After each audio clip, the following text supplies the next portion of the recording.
Bluff City Media presents the Two Buck Sports Show.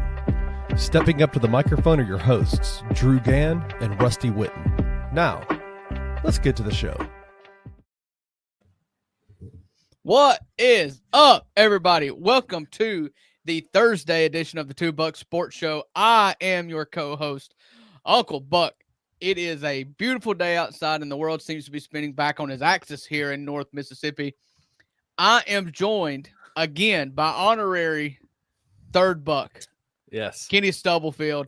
Over here to my left, my right, my screen's left. Kenny, how you doing? Man, I'm good, dude. You know, when you called me and you said, hey, man, I'm going to ask like everybody under the moon to join the show, but I might need you. I was like, I took a lot of joy. I was like, Uncle Buck wants me back, man. Yeah. Like, I'm happy. This makes me happy.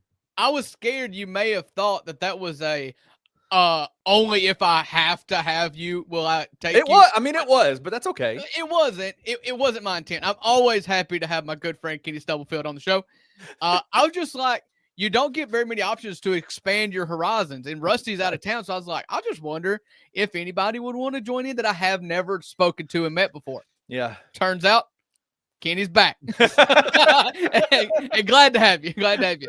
I'll tell you what, you could be on the show every single day if you would have been a progressive 21st century man and taken your wife's maiden name instead of making her take your name. It's a good Kenny point. Buck, you would have had to join in permanently, but I guess not until then. I feel like when Tracy took my last name, she went from Tracy Buck to Tracy Stubblefield. And this is how she said her last name, her full name for the entirety for the first year of our marriage. It was Tracy Stubblefield. Like, I'm sorry. I tell you what, one of my good buddies growing up, his last name was Ekis, E-K-I-S-S. Wow. It was like I always told him, it's like your last name is like the first online dating site. You know, it would have been ekis.com. Yeah. And his wife married in, and she was just like happy as could be. He's like, I'm an Ekis now, and I'm like, I'm an Ekis. You're lying to all of us. Yeah, okay. You're lying to all of us. All right, Stubblefield. big Grizzlies weekend. We're gonna get to that. We're gonna spend the lion's share of the show, just like every time, every show, talking about the Memphis Grizzlies, the weekend, the big back-to-back that starts tonight, and the season ending on Sunday afternoon. But before we get to that, one of the most highly anticipated regular season games I think I can ever remember last night. If you didn't know, Luka Doncic returns to American Airlines Center to play the Dallas Mavericks. The first time he's been back and played in Dallas since they inexplicably traded away the 26-year-old superstar. Yeah. And it was amazing. It was it was a movie. It was honestly like, as the kids would say, the tension, the fire Nico chants, the Lakers fans that came out in droves, the Mavs fans that booed Nico and cheered Luka the whole game. Luka dominating the Lakers. He dominated the Mavericks. Wow, doesn't seem right, does it? I'm messing that up. It's just crazy, man. What a storyline. Mark Cuban, the former owner, was there shaking his head the whole time. Like, is there anyone more miserable since the February 1st trade than Mark Cuban? I would just stop going, honestly. Listen, he's a billionaire.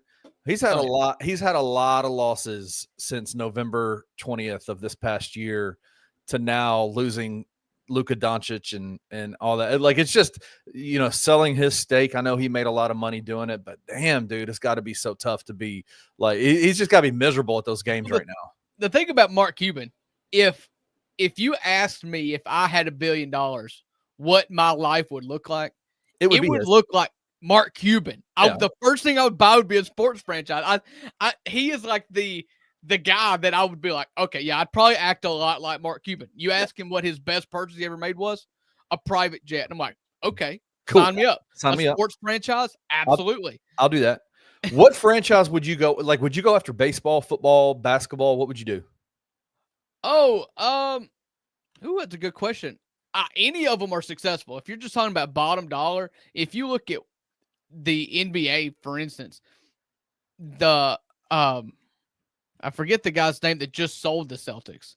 bought it for like $300 million and sold it for like $6 billion. You know, like the ROI on sports franchises are just ridiculous. My heart wants to say baseball just because I love the environment, but I believe that despite Adam Silver being hated by all Grizzlies fans and pretty much unanimously, the only thing worse than Adam Silver, the only commissioner worse, is Rob Manfred. Rob Manfred. And like, I just don't see them growing. The viewership, the fandom is not growing for baseball.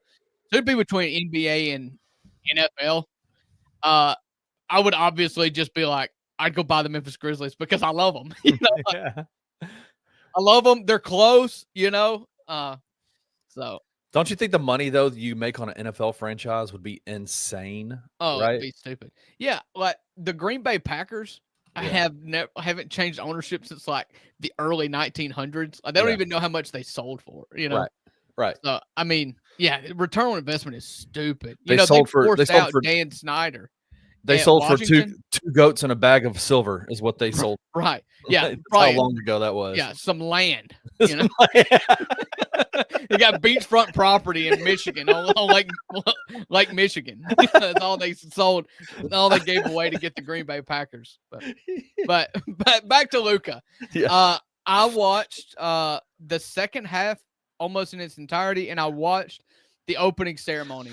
And I don't know if it's like since I've had kids or what, but there's just something about like grown dudes just like getting emotional that always just hits me in my stomach because I'm that guy now. Once I had kids, it's like it unlocked something in me. Like I see something and I'm just like, I've always been able to feel it, but now like you can see it on me. Like when I get emotional and like seeing Luka in Dallas as it's a homecoming. It's the first time ever that I can believe, especially to his degree. You've seen LeBron go back. You've seen KD go back. You've seen Russ go back. You've seen all these players go back. But all those players left. Yeah. Luka was traded. Yeah. And it was a packed house. And it was a homecoming. Yeah. And it was good on the Mavericks, for one. I'll say this. Like, their game ops and everything, they totally just said, Nico, screw you. Tonight's going to suck. But tonight's going to suck for you, but we're honoring the dude. Yeah. Yeah. We are making this special for Luka. We're not covering for you. You know, the fans are going to get their moment. You've made this whole season miserable for them. They're going to get their moment tonight. And I don't know. I think most Mavericks fans were happy losing, if I'm being honest with you. They went home happier. It seemed like the game ops people were okay with losing that game. They were so happy to see Luka torching their team. Like they were playing like crazy music. The highlight. I mean, every time Luka came on the court, it was like happy go lucky. And I'm like, dude, he's murdering y'all right now. Like he's killing your team. But they didn't care. They didn't, and nor should they have. No. If you think about this from Luka's perspective, though, so if you're Luka, it obviously is still raw. It's got to be the damage that was done by them shipping you off when you thought your whole career was going to be there. You had just been doing NBA Finals, multiple time first team All NBA, multiple time All Star. I mean, the future is literally wide open. You thought, and you were committed to spend the rest of your career there. Yeah. And for them to not only trade you, but then to back up their argument for trading you by calling you a fat drunk, you know, you obviously hold a lot of animosity towards the front office. Hell yeah. But the ownership, the new ownership. Yeah. But the dichotomy between that and the fans, and knowing that the fans had no say over this, and if they put it to a vote, it would be unanimous that he would still be there. So how do you? It had to be just a total gutting moment for him.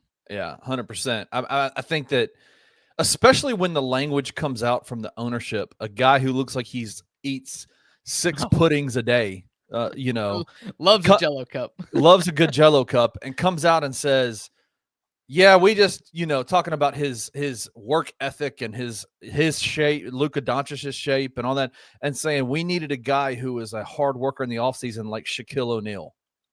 Like, bro, like you've got to be feeling some kind of way Yeah. I'm sure it felt really, really good to Luka last night. And let me ask you, I have a question for you. Do you think that Nico's getting unfairly blamed for this? I feel like he's being scapegoated big time. If you're Nico, would you have to me, it feels like the ownership said, get rid of him, get him off our books. We don't want to pay the money that it's going to cost to keep him around. Get him off our books, and you're going to take the bullet for it. All right. So if it were me, Mavericks GM Drew Gann, all right, you're firing me. You're going to have to fire me. Yeah. All right. If your job is of the utmost importance, Nico up to that point had done a good job building around Luka. With the Gafford and the Lively and the PJ Washington deals, all that stuff. He'd done a great job. And so maybe it's just like, you know what? I think I can do it again. You're arrogant and whatnot. The minimum amount of blame I will listen to anyone give Nico Harrison is you didn't shop him. You may have gotten a directive to we're not paying him the max. Right. But you still went to your buddy and got nothing but Anthony Davis and Max Christian, the first-round pick. That's unacceptable. After asking for a lot more than that and then having Rob Pelinka talk you down. Like, that's the part that I'm like, but here's my thing. It's so absurd that there's a part of me that wonders, and this is where the conspiracy it's human. You try to make it make sense. This is the conspiracy side of me coming in. Ownership told Nico, deal this dude. Is there any thought in your mind that Adam Silver got involved and said, let's send him to the most famous franchise and the most popular famous when the Lakers are good, the NBA thinks they're better. Like if there wasn't obvious connections to Pelinka, yes. I think you can say that. But it's obvious Nico Harrison and Pelinka, with Harrison being Kobe's shoe guy and Pelinka being his agent, I think that there was a level of trust there because I don't think they wanted it to get out. I think that mistakes were made, but mistakes were made because they wanted to keep everything under the rug here. They didn't want it getting out. They didn't want Luka hearing that his name was being mentioned. But that's a mistake if you're Nico Harrison because ultimately it's not about Luka's feelings if you want to trade him. It never should be. Whether you like it or not that you traded him, it's not about the player's feelings. It's about getting return on investment, as that term comes up again. Yes. And you would never get return on investment unless there's competition. He never allowed for competition, and he allowed Rob Pelinka to dictate the terms. And so to answer your question, yeah, I can believe that there was a directive that was sent down that Luka Doncic needed to be traded or he needs to take a discount or we're not paying him $350 million, then I'll believe that. But a fireable offense still occurred, and that is that he did not shop. Yeah, that's absurd. It's absurd. You get Max Christie and Anthony Davis, no draft pick. Then Anthony Davis just does what Anthony Davis does, and he gets hurt in his first game. But it's crazy because the dude, when Anthony Davis, it's like he has been his entire career. Dallas looks good when Anthony Davis is playing and he's healthy. Like they're not. I mean, obviously they've been crushed by injuries, But when Kyrie and AD were on the court together, it was like, okay, this is something. They got something here, right? But I don't think anybody. Believed it. I believed it for a short term. Like a win now thing. He will never. A team with Anthony Davis will never win as much as a team with Luka Doncic. So right. But if I were to give you the point, like, okay, I'm going to give validity to your thought that Luka's not going to hold up in the next 10 years, then we need to go for it now. Then I'll give you that, But it just that's really grasping at straws. That's me trying really hard to give the benefit of the doubt, and it's just not a reality. But this is what I say about like. And I'll kind of shift this conversation to another level. I know we want to get to the Grizzlies, but this is why I get so frustrated when I see these national media companies, these national brands, generating storylines that don't need to happen. Because, Drew, that storyline last night was ready-made, was soap opera movie-esque, and that's just a part of that is game, whatever it is, game 79 of 82. in the NBA season. And that storyline, you could feed generations of children off that storyline if you're a media person. And I get so frustrated. That's why I get so frustrated with this whole like the LeBron and Stephen A. Smith stuff, all those kinds of things, like those narratives that are out there about, just creating like ESPN putting something out saying, will LeBron James stick around long enough to play with Bryce James? It's like, bro, why are you doing this right now? Like, stick to the storylines in the NBA are absurd and awesome and soap opera-esque every single night. Well, and that's the reason why, I hate the ratings talk, because I don't feel like it's properly captured anymore in the age of streaming. But that's the reason why ESPN has suffered. You see you can say NBA ratings are down, and I can counter with saying, yeah, but streaming's up. You're doing this, this, and this. Is it capturing? ESPN is seeing problems on the bottom line. They lay people off. They lay more people off than what they hire. Right. And I don't need ratings to validate that. That's money. Right. And that's the reason why ESPN has a problem. They're catering to the wrong people. Right. And nobody in Middle America. It's the same thing in life. Middle America is so underrepresented in everything. You want to talk politics. I mean, imagine like in Middle America, just nobody accounts for us, or anybody. Right. Like, it's just all, it's LA, it's New York. It's LA, it's New York. And it's back and forth. And everybody in the middle is just kind of like, hey, we're here too. Hey guys. Yeah. Hey, I know you fly over us, but come and visit. We're nice people. We're like 90% of the population down here, guys. Like, you know what I'm saying? Like, we're all down here. We're still here. Yeah, it's crazy. So, good for Luka. I was happy. It's the only time I've ever rooted for the Lakers, and I really just wanted Luka to have a good night, because whereas I've never rooted for LA and I've never rooted for Dallas, he deserved that because he was done dirty, I believe. So, all right, it's time. We got 3 games left in the NBA season. 3 Grizzlies games left. We've made it through 79 games of basketball. Can you believe it? We're going to talk about the last 3 right now.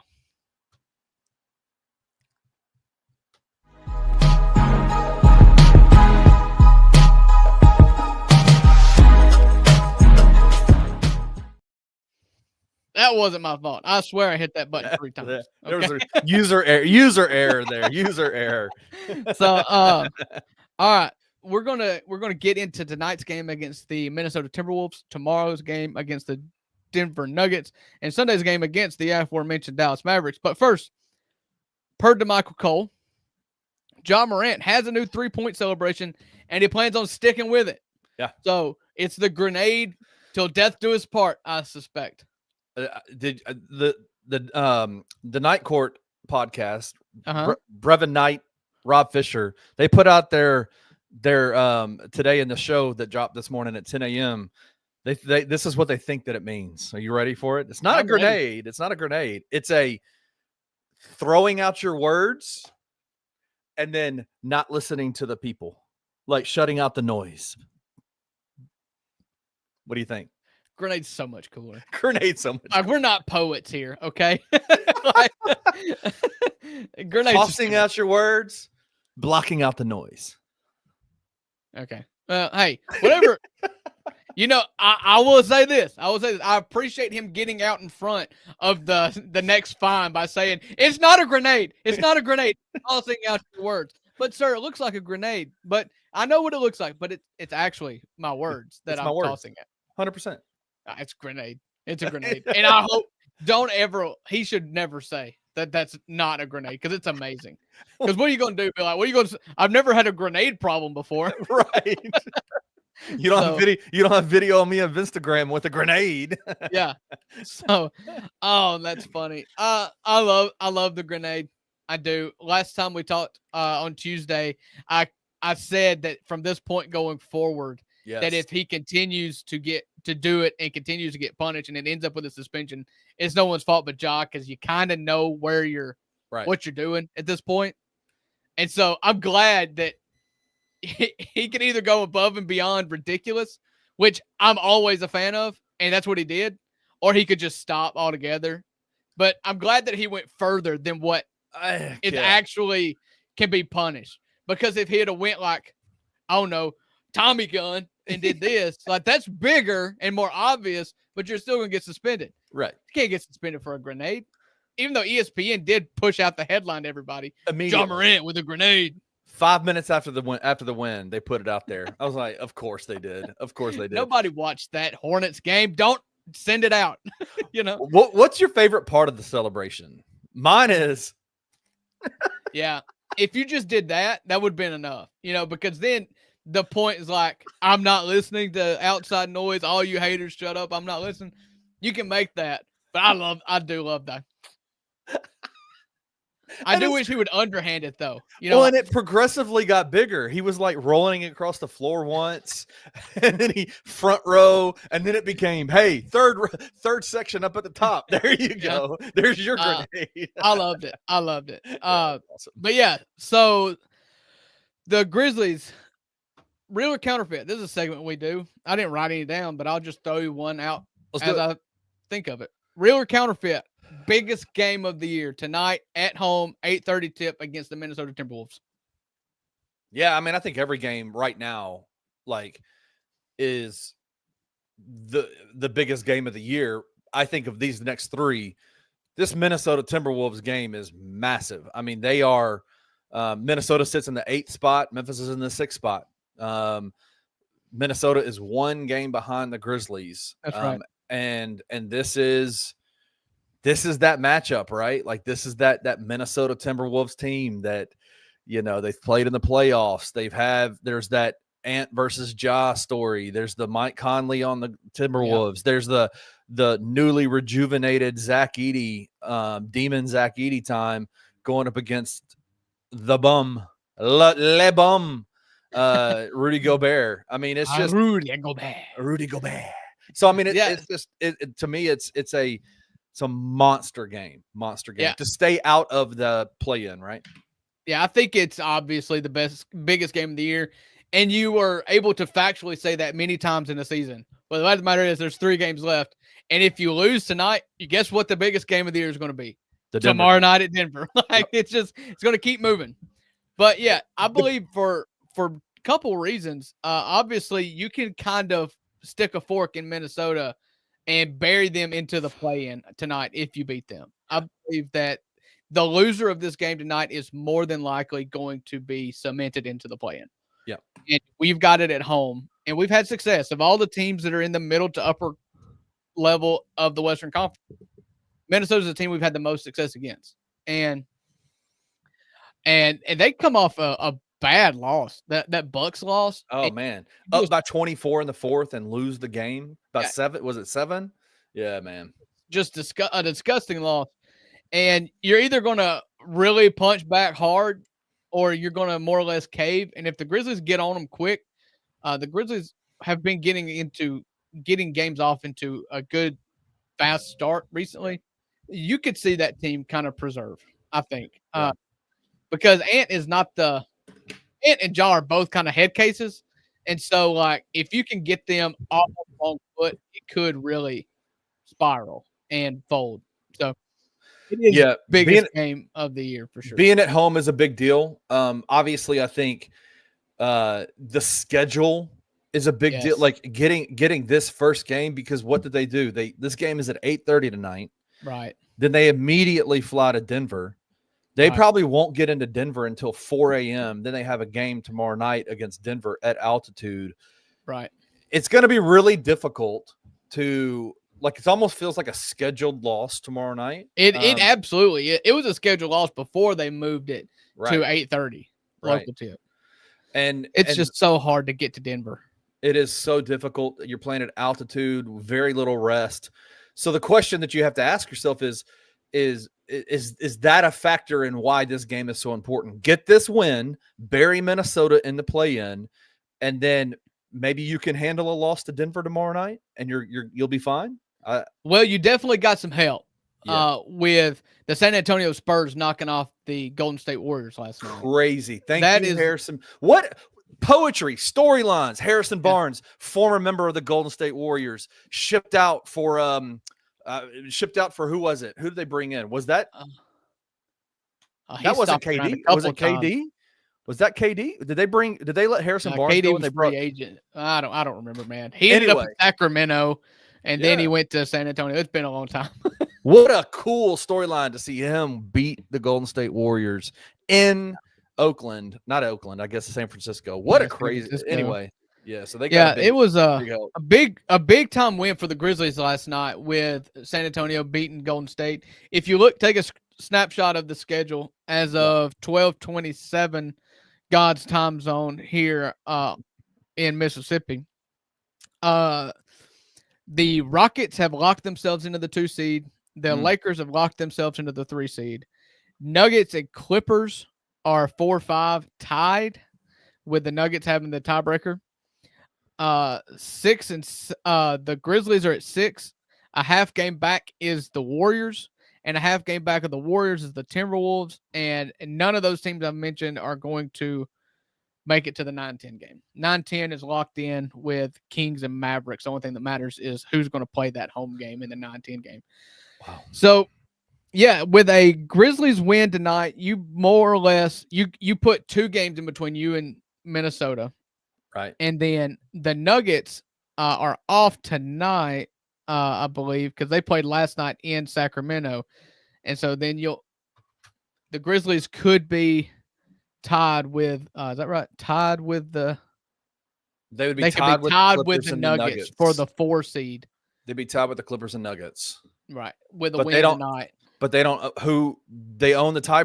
They don't own the tiebreaker over any of them. I think that they will own the tiebreak on both of them if they win both. So they will have the tiebreak over Minnesota if they beat Minnesota tonight, and they will have the tiebreak over Denver if they beat Denver. If they win tomorrow night. Yeah. That's the way I understand. I know we've won one and at least won one and at least lost one against both teams. Yeah, so then it would be, if they win tonight, if Memphis beats Minnesota tonight, it would be LA in the 4th seed, and LA's locked into the 3 seed right now. The Clippers, the Clippers. The LA Clippers in the 4th, Memphis in the 5th, and Denver in the 6th. Maybe? Yeah, something like that. So I think that the Grizzlies, I don't believe, can jump the Clippers with an even record, with all records being equal. So if both teams were to equal out, the Grizzlies will not jump the Clippers, but they can jump the rest of them. Man. Can't jump the Lakers. Man, crazy last 3 games. Now, and all this could change too, because I said the Lakers are locked into the 3 seed. That's not. They're not locked. I don't think they're locked in. They are locked into the playoffs. They're not locked into the 3 seed because they're only a game up on Denver and Clippers and a game and a half up on the Grizzlies. So they can go on an 0-3 stretch here. Depending on how many, they may only have 2 games left. So yeah, it's wild. Everybody's going to be scoreboard watching tonight. Tonight's games, obviously we're Grizzlies fans against the Wolves. You've got Western Conference. You have no other games tonight that you care about. The rest of the games are all Eastern Conference matchups, with the exception of a Pelicans versus Bucks. Cross conference matchup. So nothing matters. We're all Grizzlies tonight. No, you don't even have to split screen anything. All Grizzlies tonight. That's right. So what matchups are you looking forward to tonight? I did listen after the fact to Daniel Greer, and this morning on the Daily Grind with Luke. Appreciate Daniel jumping in, because I jumped out like as the timer was going down. Work stuff happened, and so Luke held it down solo for a long time. Did a great job.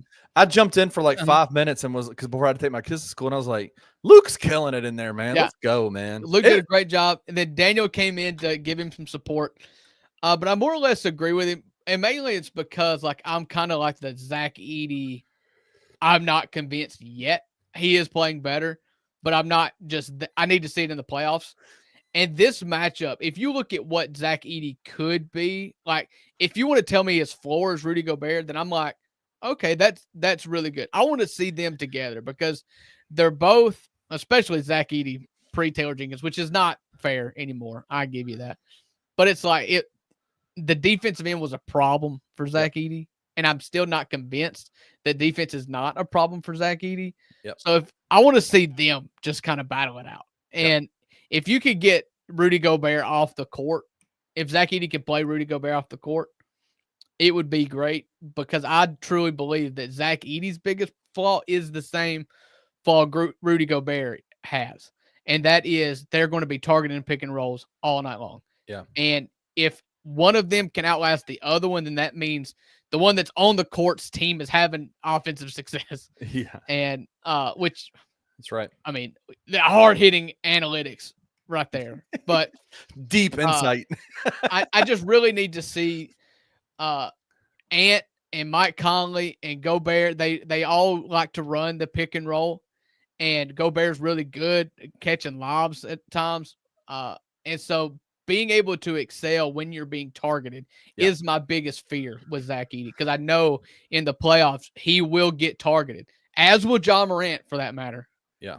So if he can hold up in the pick and roll, which you're going to get a heavy dose of tonight.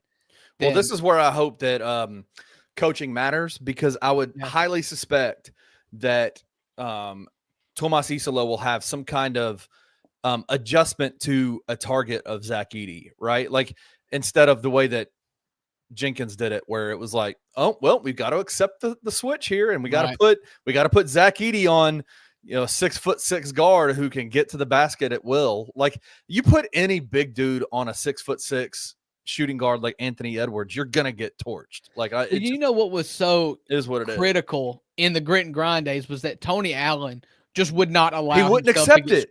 He wouldn't, and that's.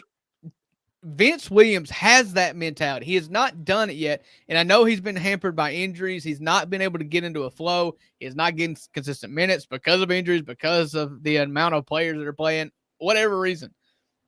He has no choice now. He knows he's getting 25 minutes tonight. Have to. So go out there, lace up your shoes extra tight, and go ahead and put on one of those face guards, the nose protectors, just preventative maintenance here, because you tell yourself tonight, I am not getting screened. 100%. That is the biggest difference. And that helps so much. Yes. Zebo was targeted. And just like Zebo had Mark behind him, if Zach Edey is in the pick and roll and Vince Williams is fighting not to get screened, you've still got Jaren Jackson Jr. to back you up. Just like 100%. Zebo had Mark to back him up. Right. You've still got that, but you can't leave him on an island. You cannot. The only way you get left on an island is if you don't try to show really hard when you're getting screened. Like, honestly, if I'm Vince Williams, I'll pick up the first foul of the game, blowing up a screen. Like, I will torch the screener. That Olympics, it was an Olympics documentary where with Kobe just said, Kobe Powell's my best friend, but he is my opponent. And to start this game, I'm sending a message and I'm trucking him. Right. Like, and he did. Yeah. And everybody was like, oh, I didn't think he was actually going to do it, but all right, he's our leader. We're going to go run over. What is it? Marshawn Lynch says, run through him face again and again and again. Like, it's what you need. This is playoff basketball, Kenny. We've been playing playoff basketball for like a month now, because we've put ourselves in the situation that we have to win. Right. This is playoff basketball. I expect playoff physicality, and I just want to see a message be sent tonight. I want to so let me ask you this. I have a question about the lineup. Obviously, with Jalen Wells, since the last time we talked, had the injury. Horrible injury, horrible fall, just awful. I was sick. I had a hard time watching the end of that game until his dad came through and tweeted out that he's okay. I had a hard time watching basketball until I heard that. Yeah, Fred Wells is awesome, by the way. Yeah. Friend of Bluff City Media, Fred Wells. He put out a post. He put out a post yesterday that I was just like, "You're a freaking legend, dude! Like, you're a legend." But anyway.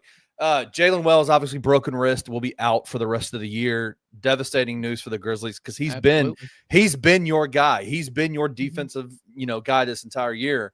So there's a missing player in the starting lineup right now. Obviously, you got 3 options, right? 4 options. If you're Taylor Jenkins, you got 4 options. If you're Tomas Isolo, you probably have 2. If you're Taylor Jenkins, you're leaning heavily to either John Conchar or Luke Kennard starting at the 3. I think it would be absolutely Kennard if it was 100%. If it was Taylor, it'd be Kennard. Yeah. But Tomas Isolo, smart guy, says, okay, I got Vince Williams. I'm going to more than likely it'll be a Vince Williams start. Is there a part of you that would look at Santi at the 3 to start? No. No, because whoever starts at the 3 is guarding Anthony Edwards. This can't be matchup based for me. Like, if we're playing Denver tomorrow night, I may change my mind. Michael Porter Jr., right? Yeah, I mean, maybe I'm not. Who is guarding Anthony Edwards if Santi is playing? Desmond, and you can't do that. My point. Right. And again, I've always been and I know it kind of got sour, this take, but I was always a fan of Vince Williams getting that spot, even if Jalen was healthy. Even if he was healthy. Yeah. The problem is that it was almost like in Vince's psyche. You know, when somebody has competition, it can go one way or the other. And it's not necessarily a good trait, but it was like he was never getting consistent minutes, so he couldn't quite figure it out. But now it's like he's going to have his assignment, and he's going to be told, like, go do it. This is your and assignment. It comes with confidence from your coach. And it's like, we ain't got any other option. It's your role. Take it. Yeah. And I believe that Vince, when you simplify it to that, like, you're playing, you're guarding Anthony Edwards, you're not shooting 10 threes. Go. And you're going to blow up 3 screens tonight. Right. That's what you're going to do. You're going to make Rudy Gobert look for you when he's setting a screen. Like, I don't think you can go any other way. Luke Kennard, God help him, he is somehow the best 3-point shooter who's got the yips. Like, he just won't even shoot. Yeah. John Conchar, whereas I see value in him maybe because of his rebounding and the fact that he's not just going to take a lot of shots. He's going to do other stuff, that help. I could see him getting some minutes, sparing minutes. I hope not. I hope not, but I understand. I understand where you're coming from. Yeah. You know who we could really use right now? I mean, you're talking about a 5-tool player that does a lot of things well and nothing terribly. Who would that be? Jack LaRavia. I thought you were going to go Marcus Smart, honestly. Oh, no. Give me Jack LaRavia. No. We saw Marcus Smart be really bad this year. That's true. You saw Jake LaRavia get a lot of hate because people just hated Taylor Jenkins, and they put them together. They did. Rightfully so, I think, in a lot of ways. I mean, Taylor did love. He loved himself some Jake LaRavia. I hope everybody, now that we've seen that a changing coach has helped the team, everybody go back and take some heat off of Jake LaRavia and just take that heat and put it back on Taylor. You blame Taylor. Jake LaRavia, he caught strays way too often.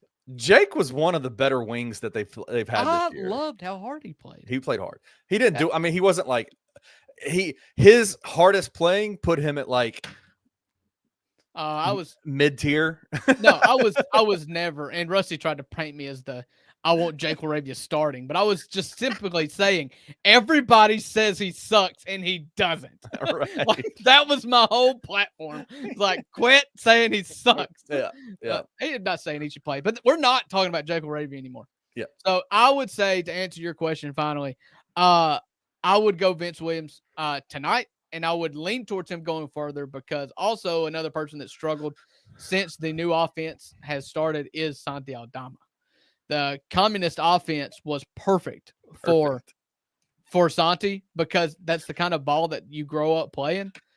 You've seen Santi from like last year and 2 years ago since we've kind of reverted to a normal offense. I want to give you your flowers because I think you might be the first person. I almost can 100% guarantee you were the first person I heard call the offense a communist offense, and that has kind of spread like wildfire. I always hear people call it the carousel, and that's so lame. That's lame. Communist offense is good. I mean, the guy came from France, like World War II happened a lot in France. It's not his offense. Well, it isn't now. It was until Taylor Jenkins got fired. It was Noah LaRoche's offense. It was the D3. It was the D3 church league that me and you played in. That's where it got popular at. I wouldn't play in a D3 church league. I'm just a shooter, man. Okay. All right. With that form, I can see it happen. With that form, I can see it happening. I can shoot, but I'm 5'5". Okay, I gotta have lots of room. Lots of room. All right. Tomorrow night, You've got the Denver Nuggets, a hard road trip. We've already kind of talked about that. It is just a schedule. If you see it any time in the regular season, you assume it's a loss. Yeah. They're good. It's a hard place to play at altitude. You're tipping off 23 hours and 30 minutes after a game tips off in Memphis, Tennessee. So dumb. It's hard. But if we're being positive, because we need these, but this is playoff basketball. Yes. Okay. This is basically a round robin tournament these next 2 days. The Denver Nuggets, during our $2 sports show on Tuesday, fired head coach Michael Malone. Last night, they go on the road and beat Sacramento, which you can do that. Anybody can do that, really. It's not a big thing, but they're 1-0 under coach David Adelman. It's David, right? Dave? Rick's boy. Oh, Rick's boy. Rick's boy. And so they got tonight off as a travel day back home, and then they got the Grizzlies tomorrow night. Tell me why I should feel more confident than I am now. I don't know. No, I'm just playing. That's a totally reasonable response because, like I said, this is historically a scheduled loss. It's a scheduled loss. Yeah. I mean, I do think that part of the confidence could be they were able to rest some of their players during the last game in the fourth quarter, so they didn't have to work them out too hard. Maybe they'll get that tonight. Let's hope, right? Maybe rest them. That's not confidence though. That's not a good reason to be confident. Well, honestly, the only reason you can go into games confidently right now is there's a lot of teams sitting players. And unfortunately, Denver does not have a reason to sit players. They can't clinch anything. Right. They're in the same position that we are. And everybody. And they need reps. They just got a new coach. They need reps, right? And last night we really needed a Rockets win against the Clippers last night. Well, the Rockets sat everybody because they locked themselves into the 2 seed. Right. So Jamal Murray's out. That could be a level of confidence, right? Like lots of Russell Westbrook, which I'm fine with. Yeah, absolutely. I mean, that's one of the reasons Calvin Booth got fired is because the ownership wanted him to play, or Calvin Booth wanted Michael Malone to play some rookie, Jalen something Pickett, I think. And he was a rookie last year, I think. Was he a rookie last year? Some dude I've never even. They've also got that Julian Strother, right? Too, and he likes to roll out all what's his name? The guy who says his name wrong. Christian Braun. Braun. Don't say Brown. It's Braun. It's Braun. Yeah. I would like Christian Braun. I would take Christian Braun on this team, on the Grizzlies. What about player to take for the Grizzlies? If I could pick any player from the Denver Nuggets to play with the Grizzlies, it would be the other Conchar, because that would just be hilarious. I like him. Conchar or whatever his name is. Conchar. We're gonna have Conchar and Conchar. We're gonna go very heavy on the short white guy minutes. I think Jamal Murray being out should give a level of confidence. I do think obviously you'll get a lot of Russell Westbrook, but Russell Westbrook has proven that he's not. I mean, he can go on a heater. He's done that before against the Grizzlies in the last couple of years. What was it last year or 2 years ago with the Clippers? He went ham on the Grizzlies in Memphis. But Jamal Murray, in previous years has kind of laid low all year to let Jokic kind of eat. Right. And during the playoffs, he tends to kind of go off. And so if we're talking these being playoff games, Jamal not being available might be tough for the Denver Nuggets, right? So according to the Real app, Jamal Murray is questionable with a hamstring. Yeah. Listen, there's no real reason that I can really think that this team would be bad. I think Aaron Gordon's still really good. You've got Westbrook, sure, but ideally he's not doing just a lot of carrying the load. So they've got DeAndre Jordan, which is stunning to me every time I've ever seen a Nuggets game this year that he's still in the. So, listen, it is a scheduled loss. That's what makes tonight's game of the utmost importance. Yep. You've got to win this Minnesota game, or you're just probably going to be in the play-in, because you're going to need to win in Denver. You're going to need to beat Dallas, and then you're going to need probably some help, because you don't have any tie breaks at that point. So Real quickly, the season ends at 12:30 on Sunday. Every team in the NBA plays at like the 12 to either 12, 12:30 or 2:30 on Sunday. Right. So everybody, when you get out of church, just go park it, okay? Because there's lots of games going on. The Grizzlies play the Mavericks at 2:30.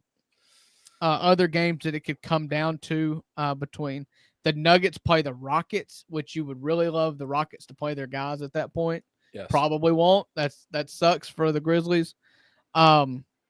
You've got the Clippers and Warriors play each other, which is that's going to be like nectar from the gods, because one of those will take a loss. The Warriors have 47 wins, the Clippers have 48 wins, and the Grizzlies have 47 wins. So you're going to end up at least tied with one of those, because they can't win. Neither of those teams, one of those teams will not win out. That's what I'm trying to say. Right. So big weekend. Lock in. I know it's an 82-game season. An 82-game season is very long, but it's never more important than at the end. This is crunch time. Lock in. Daniel Greer and Nate will have the Grizz 901 post-game show after both of these games, I'm sure. And Daniel, let me tell you about Daniel, okay? He was texting me. He's pissed off right now. He's ready to come after. He calls them the Edie Hive. He was texting me all day. I'm going to be tuning in the Grizz 901 post-game show, and I know everybody else should, because I want to see if Demon Zach Edey goes off against Rudy Gobert. And if he doesn't, what's Daniel going to say? And if he does, if he stifles the Eiffel Tower, how is Daniel going to respond to the Edie Hive coming into the comment section? I'm kind of with Daniel. I think everybody is too quick to crown these days. And I know it's an immediate, and everybody wants to talk. And we talk virtually after every single game about something. You got to have a take to stand on, or the content is boring. But I'm not there yet. We've still only seen like 6 or 7 games. And do I think that Zach Edey has the attributes to be beneficial to this team going forward? I do believe so. Daniel spiraling. I am not ready to say that he is anything more than a role player on a good team. I got 2 points that I want to make on this. It's not that you haven't seen, it's that there's been 6 games with Tomas Isolo as the head coach for the Memphis Grizzlies. And it's not like you saw him go like ramp up, like still the same kind of impact and change in Zach Edey and then these last 2 games, he's just blown up. It was game 1 of Tomas Isolo's tenure as the Memphis Grizzlies head coach. Immediate change with Zach Edey. Brevin Knight spoke about it on the show today. He said what I've seen is that he's doing things that make him more comfortable, right? He is comfortable in the pick and roll. So he's being utilized in the pick and roll. And so now what he's able to do in that comfort level is to be able to play. It's to play basketball and not think basketball. There is no doubt that him standing in the corner was never going to work out. Like, nobody's arguing that. And if they were going to continue with that, then they should have never drafted him to start with, which is the crux of my point to start this whole season. And the reason why I was anti Zach Edey at the draft. It seems that the offense has pivoted, which should change the way you look at Zach Edey. I'm giving you all that. I would also make the argument that you know what else happened soon as Taylor Jenkins came back. I mean, got fired. John Morant came back. John Morant made Zaire Williams look awesome. And I just want to see it. Not everybody's only talking about the offensive side of the ball. That's never been my concern. Got you. It's never been my concern. But if he is going to be an integral part of this team, which everybody is ready to say, we have Big Four. Everybody is so up on Zach Edey right now. Everybody, that's all anybody is talking about is Zach Edey right now. And I'm just like, it's not going. Rudy Gobert was never able to get over the hump being a critical member of the Utah Jazz or the Minnesota Timberwolves because he was constantly played off the floor. And so I need to see, and I said it Tuesday on our show, I need to see it in playoffs. I need to see it in playoffs that he can stay on the court, not offensively, defensively. Got you. I like it. I like it. And I will be the first one. Everybody's like, "Oh, you're a hater. You must want him to suck." No, no, you don't won't. get me wrong. No, you won't. So quickly, no, you come won't. back and be like, "I don't believe I love Zach Edey. No, the Grizzlies are winning." Like, no, I want nothing more than that. Because you keep moving the goalposts on him. It's got to be the playoffs, right? Like, what happens? What happens if he comes out and dominates Rudy Gobert tonight? Then your response is going to be, "This is not the playoffs. When's the playoffs coming?" Got to be in the playoffs. Again, I'm talking defensively. So if he shuts down the pick and roll between Ant and Gobert, I've already started backing. I'm not speaking as harshly, but it's still, I said it before the season started. I said it about Taylor Jenkins. In fact, Taylor Jenkins, who I more or less made excuses for because of injury and because John Morant refused to play basketball. I said it regarding Taylor Jenkins and John Morant and everybody this season and every season going forward. Success and failure is measured in the playoffs, period. I agree. And so I don't care how good Zach Edey is in the regular season. He's a rookie. I can't point to playoff success. Playoff success, you play at minimum 4 games against the same opponent, and they will expose everything. The good players can play with that situation. The frauds, a.k.a. Rudy Gobert, get played off the court. Steven Adams got played off the court. Mm-hmm.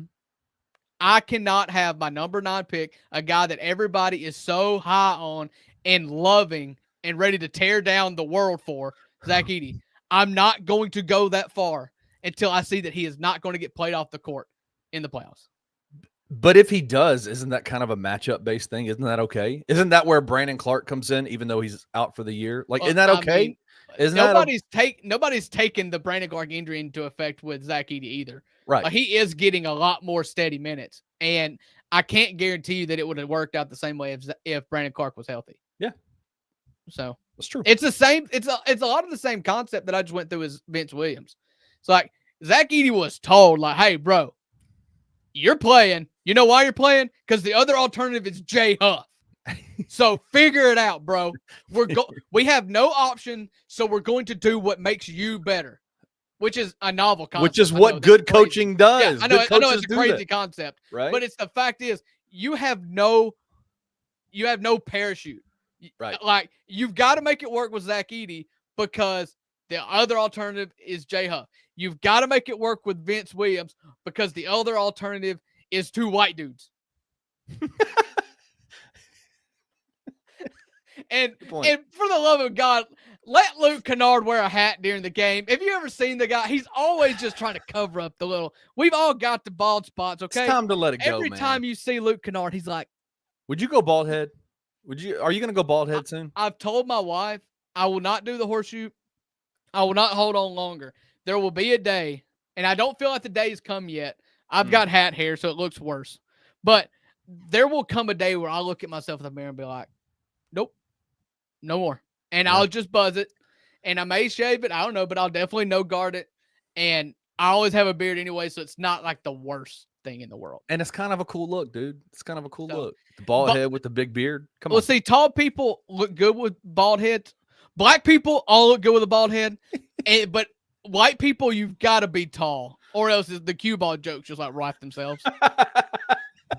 Like Leonard Hamilton out there that just got fired at Florida State, last year, like 87 years old and looks with like a bald head, 40. clean shaven. He looks 40, dude. Like, stud. White dudes can't do that, and I know, like, if I go bald headed, it's going to tack on a couple more jokes. But I mean, listen, the worst part about going bald and being short, I tell this to Rusty all the time. He's like, "I'm balding too," and I was like, "Nobody sees the top of your head. You're 6'5". Everybody walks past me and goes, "He's bald." Hey, bro, what's going on the top of your head, bro? All right, that's enough. That's enough.